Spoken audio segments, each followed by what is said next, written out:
guys, may pupuntahan kami. Ano na yon? Ah? Ah? Yung ano daw. Yung traslas. Ay, pupunta kami sa simbahan mga bes. Mag-traslasyon kami. Ayan, di namin alam ko. Poon Nazareno mga besi. May pupunta doon sa aming simbahan. Fiesta kasi sa Quiapo ngayon mga besi loves. Ayan si kasama ko. Ayan naman yung dito. Ayan mga besi loves. Mamaya na lang pag nandun na kami sa simbahan. Ayan mga besi, nakasakay na kami ng tricycle kay Kadora. Ayan mga bes, mamaya na lang pag nandun na kami sa simbahan. Ayan, doon na kami magkita-kita sa simbahan. Kasama namin si sister naming isa mga besi. Magbabanding na naman kami. Ayan mga besi loves, ayan mamaya na lang. Ayan mga besi loves, mamaya na lang. Ayan namin panigil.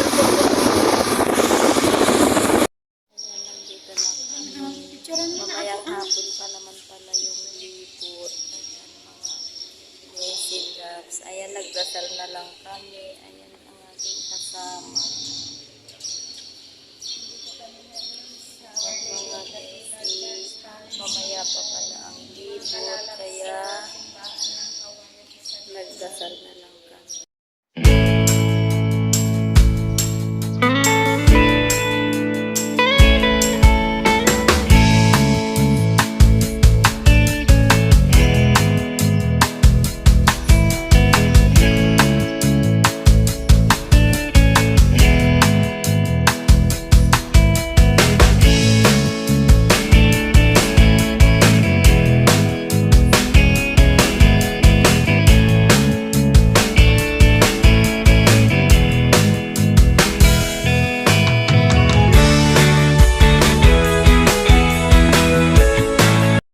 Ayan mga besi, punta tayo dito mag-picnic.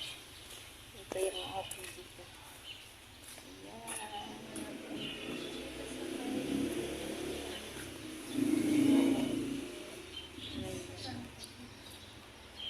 Maluwang dito mga besi loves. Ayan. Ayan mga besi loves, nandito na kami sa SM. Kasama ko ang aking kapatid. Hello. Good evening mga besi. Ayan, hindi ko kayo nadala sa aking pag-uwi mga besi. Ayan, nagluluto na ako ng aming panggabihan mga besi. Ang ulam namin is chicken na may kasamang sayote mga besi. Ayan, ito ipapakita ko sa inyo. Ayan yung aking niluluto. Tinola. Ayan mga besi. Isang kutsap muna natin bago ilagyan ng tubig.